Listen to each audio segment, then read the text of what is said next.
Żewġ skemi ta' kreditu ta' taxxa l-kumpaniji u negozji li investu fit trasformazzjoni diġitali u dawk li investu fir-riċerka u l-innovazzjoni huma fost proposti tal-Partit Laburista l-manifest elettorali mħabbra mill-Prim Ministru Robert Abela. Waqt konferenza tal-aħbarijiet il-ġimgħa filgħodu, il-Prim Ministru qal il-Gvern Laburista jinsab kommess li jkompli jgħin lill-industriji Maltin fil-qalba diġitali ħalli jsiru aktar kompetittivi. Ser inkomplu nejnu lill-industrija fit-trasformazzjoni diġitali anke biex isiru dejjem aktar kompetittivi billi nagħtu tax credit ta' 60% fuq l-investiment li jagħmlu n-negozji u l-kumpaniji fid-diġitalizzazzjoni, l-automation kif ukoll l-AI.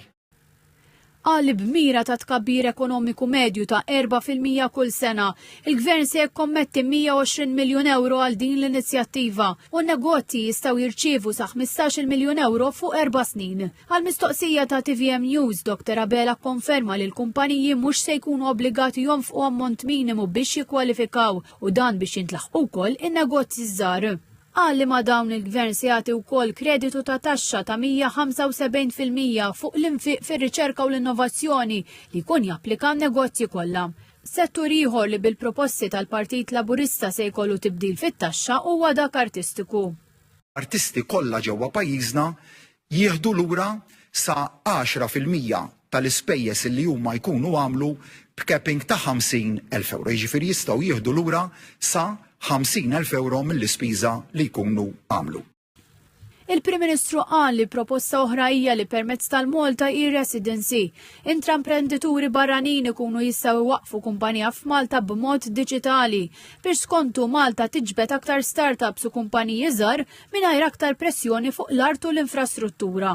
Dwar is-settur tal-gaming, Robert Abela qal li bħalissa dan qed iħaddem madwar 14,000 persuna u fis-sentejn li ġejjin mistennija jiġu mejjuna 8 proġetti b'investiment ta' 60 miljun euro li għandhom joħolqu 1300 impjieg ieħor.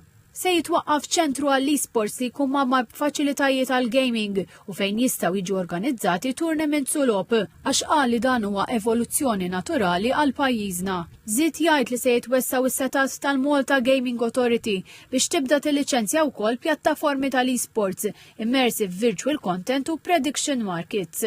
Il-Prim Ministru żied li se jinħoloq Innovation Hub li jilqa' fih negozji li operaw fl-oqsma tal-enerġija rinnovabbli, food technology, pharma, smart manufacturing, additive manufacturing, medtech u microelectronics.